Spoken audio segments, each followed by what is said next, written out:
Une femme humiliée par son ex devient millionnaire. À ce moment-là, Aïssatou avait 24 ans. Elle n'avait pas fait de grandes études.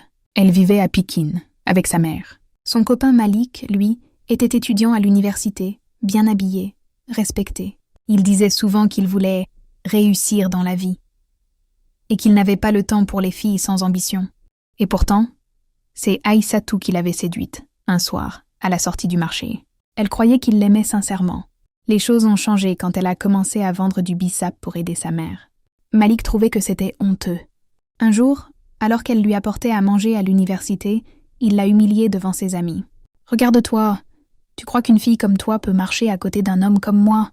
Il a ri, il a dit « Tu ne deviendras jamais rien, Aïssatou. » Ce jour-là, quelque chose s'est brisé en elle. Elle est rentrée chez elle, en silence. Elle a pleuré toute la nuit. Puis au petit matin, elle a pris une décision. Elle ne pleurerait plus jamais pour quelqu'un qui la méprise. Elle a commencé à économiser chaque franc qu'elle gagnait avec ses bouteilles de jus. Petit à petit, elle a acheté un mixeur, puis un congélateur d'occasion. Elle s'est mise à faire des jus naturels, des recettes qu'elle inventait elle-même, gingembre, citron, bissap, tamarin. Elle les vendait sur commande, dans tout le quartier. Les gens aimaient ses produits. En 2 ans, son petit commerce est devenu une marque. Elle a créé son logo, ouvert une page Instagram, trouvé un nom, Racine d'Or. Les commandes ont explosé. Des hôtels ont commencé à l'appeler. Des boutiques l'ont contactée. Et un jour, un investisseur l'a repérée lors d'un salon local à Dakar. En 3 ans, Aïssatou avait ouvert sa propre usine de production de jus naturel. Elle employait 15 personnes, toutes des femmes, et son chiffre d'affaires dépassait les 100 millions.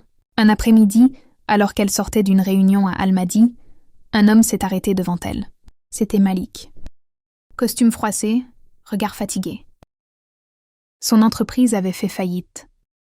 Il lui a souri, maladroitement. « Aïssatou, c'est bien toi? Où as-tu eu tout cet argent ?» Elle l'a regardé sans rien dire. Puis elle a simplement répondu « Oui, c'est moi, celle qui ne devait jamais devenir rien. Et toi, qu'est-ce que tu deviens ?» Il a voulu parler, mais aucun son n'est sorti de sa bouche. Alors sans un regard de plus, Aïssatou est montée dans sa voiture, laissant derrière elle les regrets d'un homme qui n'avait jamais cru en elle. Ce jour-là, Aïssatou n'a pas pleuré. Elle a souri, parce qu'elle savait que sa plus belle revanche, ce n'était pas l'argent, ni la réussite, mais d'être devenue exactement ce qu'il pensait qu'elle ne serait jamais.